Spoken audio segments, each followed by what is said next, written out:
Shalom Bapak Ibu yang dikasihi oleh Tuhan. Di malam hari ini kita akan beribadah di tengah-tengah keluarga kita masing-masing. Ibadah evangelisasi atau ibadah pertanyaan.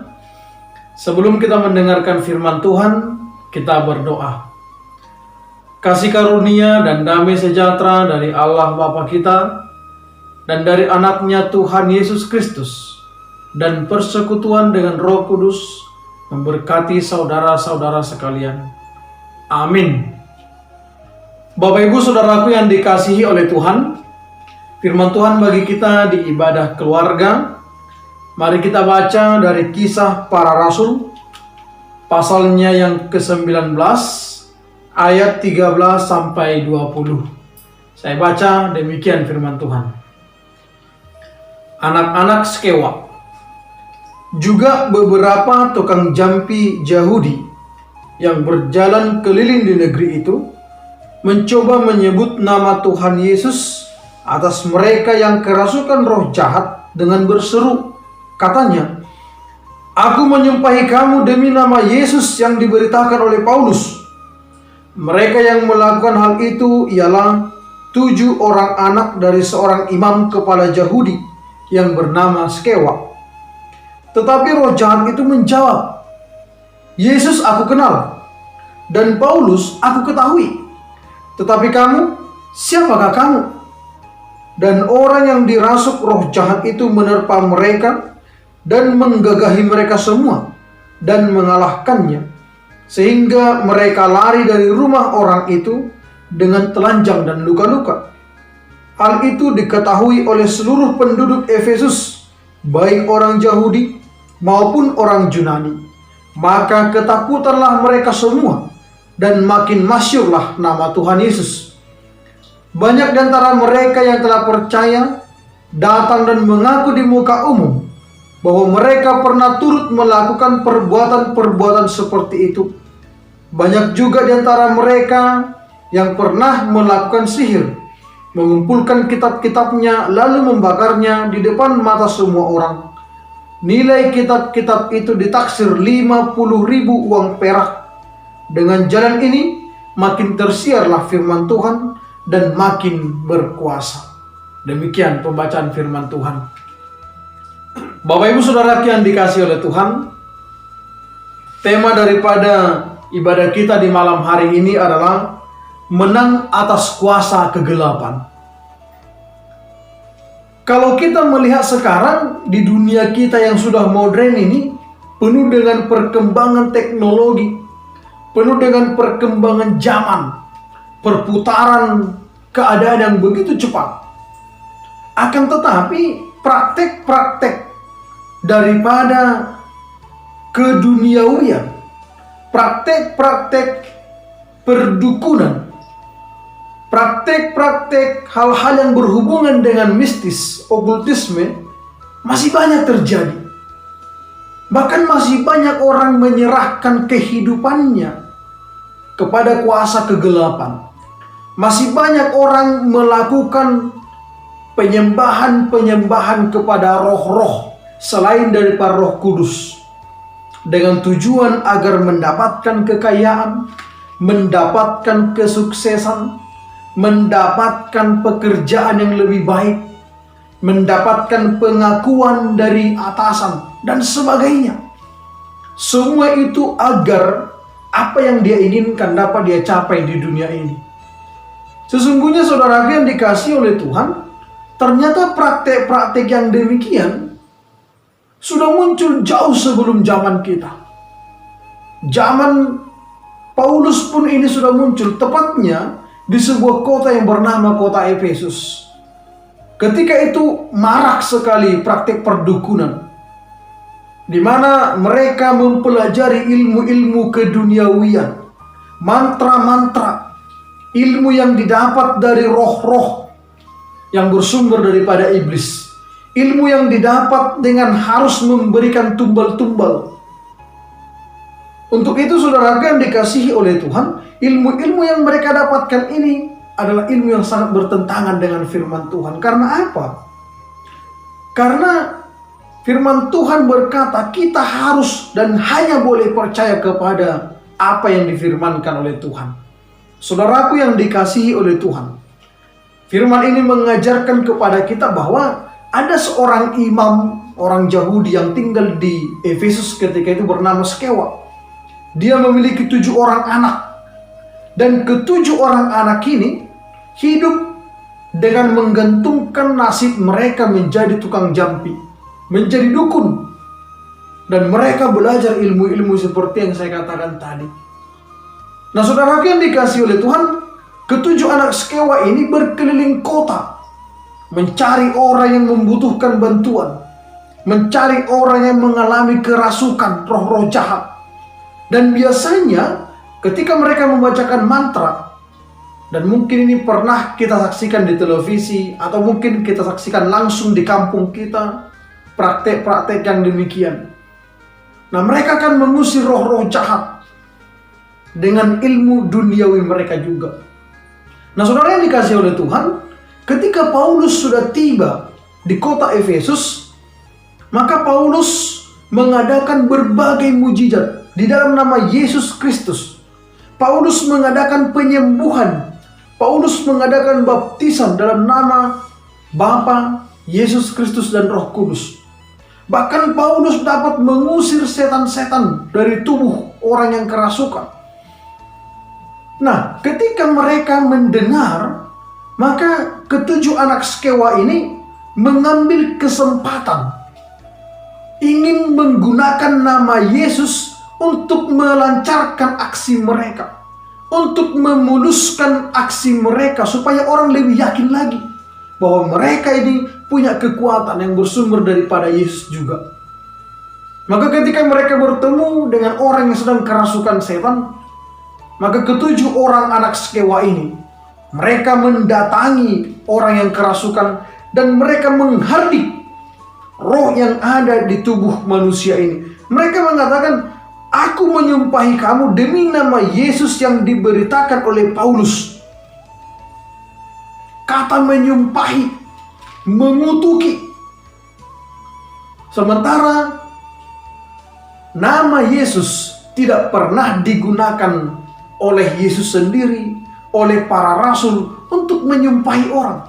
Justru nama Yesus dipergunakan untuk menyembuhkan, untuk memberkati, untuk menyampaikan kabar sukacita, bukan untuk mengutuki, bukan untuk menyumpahi. Inilah salah satu kekeliruan anak-anak Skewa ini. Artinya mereka menunjukkan bahwa mereka sama sekali tidak mengenal siapa itu Yesus Kristus. Hanya mereka mendengar nama saja. Nah, apa yang terjadi ketika mereka mencatut nama Yesus dan Paulus? Ternyata roh jahat itu, roh yang ada di tubuh manusia yang kerasukan itu juga tahu. Dan itulah iblis. Iblis pun mengenal siapa itu Yesus. Iblis pun tahu siapa saja pengikut Kristus. Makanya iblis sangat senang mengganggu orang yang juga sebagai pengikut Kristus. Dan ketika iblis ini mendengar, roh yang di tubuh manusia ini mendengar pernyataan ke-7 anak Skewa itu, maka serta-merta dia menjawab, "Yesus aku kenal, Paulus pun ku tahu, tapi kalian, siapa kalian?" Artinya si iblis ini sama sekali tidak takut kepada ke-7 orang dukun ini. Karena apa? Mereka menggunakan nama Yesus bukan karena mereka mengimani Yesus, tapi mereka mengambil nama Yesus demi keuntungan mereka, demi agar nama mereka dimasyurkan, demi agar nama mereka dipuja-puji.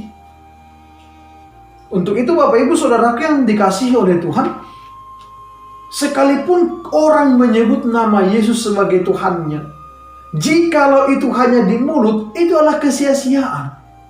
Jika orang hanya menyebut nama Tuhan di ucapan saja, bagi Tuhan itu tidak ada gunanya. Namun percaya dan beriman kepada Kristus, itulah yang diinginkan. Berbuat yang baik seturut dengan perintah Yesus, itulah yang Tuhan inginkan. Sehingga apa yang kita butuhkan, apa yang kita inginkan, apa yang kita rindukan, jika itu kita sebut di dalam nama Yesus Kristus dengan iman dan percaya, maka apa yang kita doakan akan Tuhan kabulkan di waktu yang indah. Maka saudaraku yang dikasihi oleh Tuhan, apa akibat yang mereka alami ketika mereka menyebut nama Tuhan untuk mengusir roh tadi, tapi bukan dengan iman. Justru mereka mendapat malapetaka, mendapat celaka. Roh yang di tubuh manusia itu justru menyerang mereka, menghantam mereka yang bertujuh tadi. Maka dikatakan di sini, dan orang yang dirasuki roh jahat itu menerpa mereka dan menggagahi mereka semua dan mengalahkannya, sehingga mereka lari tunggang langgang. Mereka lari tidak menggunakan pakaian dan terluka-luka. Saudaraku yang dikasihi oleh Tuhan, firman ini semakin menegaskan kepada orang Efesus ketika itu, bahkan kepada kita. Ketika orang salah menggunakan nama Tuhan, justru celaka yang mereka alami. Dan ada orang yang ketika melakukan dosa, ketika dia mencuri, ketika dia menipu, ketika dia sumpah jabatan, menyebut nama Yesus, maka orang-orang yang beginilah yang nanti akan dipermalukan. Ketika dia melakukan sesuatu dengan mengucapkan nama Yesus, tapi tidak dengan baik dan benar, tidak dengan pekerjaan yang baik dan benar, bersumpah demi nama Tuhan untuk menutupi dosa dan kesalahannya, akibatnya adalah hukuman. Akibatnya dia akan dipermalukan. Mari kita lihat orang-orang yang berbuat jahat, yang sumpah jabatan, mengaku di hadapan Tuhan, di hadapan tokoh agama, tapi ketika mereka tidak berjalan di dalam Tuhan, ketika mereka melakukan tindakan korupsi, maka Tuhan pun mempermalukan mereka, dan mereka harus masuk ke dalam tahanan. Demikian juga ketujuh anak sekewa ini. Tuhan menyatakan, Tuhan mempertunjukkan kepada semua orang bahwa orang yang menggunakan nama Tuhan bukan untuk kebenaran akan menuai hasil yang menyakitkan. Bahkan ketika mereka melihat kuasa Yesus lebih besar daripada mantra serta jampi mereka, makin masyhurlah nama Yesus Kristus itu yang diberitakan oleh Paulus. Makin rindulah orang untuk benar-benar mengenal Yesus Kristus. Saudaraku yang dikasihi oleh Tuhan, ketika nama Yesus semakin masyhur, maka orang-orang yang dulunya bekerja sebagai tokoh atau tukang jampi, bekerja sebagai dukun, justru mereka tunduk dan takluk di hadapan Tuhan. Mantra-mantra yang mereka pelajari selama ini menjadi pekerjaan mereka, mereka kumpulkan, mereka bakar. Sesungguhnya mantra-mantra itu punya harga yang mahal bagi mereka, karena selama ini menjadi kehidupan dan pencaharian bagi mereka. Tapi ketika mereka mengenal Yesus sebagai juru selamat, yang tidak hanya memberikan berkat, yang tidak hanya menaklukkan roh jahat, namun juga memenangkan dari kuasa dosa, maka mereka semua tunduk dan takluk di hadapan Tuhan. Sehingga ayat 18 mengatakan, banyak di antara mereka yang telah menjadi percaya datang dan mengaku di muka umum bahwa mereka pernah turut melakukan perbuatan-perbuatan seperti itu. Banyak juga di antara mereka yang pernah melakukan sihir, mengumpulkan kitab-kitabnya lalu membakarnya di depan mata semua orang. Dan di hadapan semua orang mereka mengaku bahwa sihir yang mereka gunakan, mantra yang mereka gunakan tidak berarti di hadapan Kristus. Untuk itu saudaraku yang dikasihi oleh Tuhan, ini menjadi pelajaran yang sangat luar biasa bagi kita.